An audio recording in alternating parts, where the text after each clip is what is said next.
Ang videong ito ay prediksyon lamang sa mga posibleng mangyayari sa mga susunod na kabanata na dapat nating abangan sa FPJ Batang Quiapo. At dito nga ay nakahanap na nga ng buyer ng Star of Venus si Divina. Isang mayamang negosyante pero tuso din, sa kanilang pakikipagtransaksyon ay magkakaonsehan hawak na kasi ng buyer ang brilyante pero wala pa itong binibigay na pera hanggang sa nahalata si Divina na set up lang ang lahat kaya agad na nagkabunutan ng baril.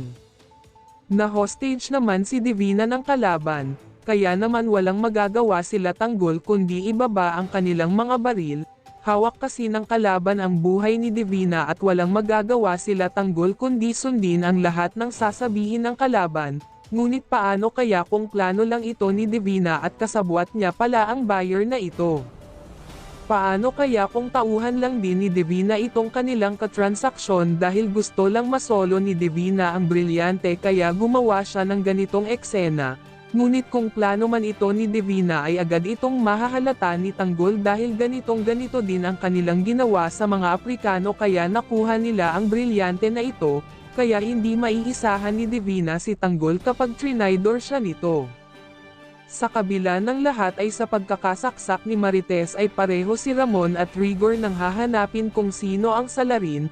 Pareho silang mag-aalala kay Marites may itsapwera si Lena dahil labis na mag-aalala si Rigor habang nasa ospital si Marites.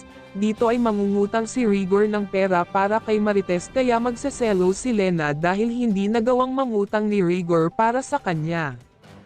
Habang si David naman ay galit na galit kay Olga sa ginawang pagsaksak ni Olga kay Marites. Sasakalin niya si Olga at pagbabantaan na kapag mamatay si Marites ay papatayin niya rin si Olga.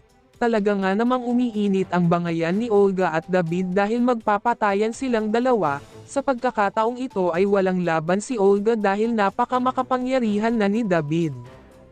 Anong masasabi niyo? Posible nga bang set up lang lahat ni Divina dahil gusto niyang solohin ang diamante? Ano kaya ang magiging reaksyon ni David at Tanggol kung malalaman nila ang nangyari kay Marites? Ito ang dapat nating abangan sa mas lalong umiinit na mga eksena sa FPJ Batang Quiapo. Please like and subscribe our channel. Maraming salamat po.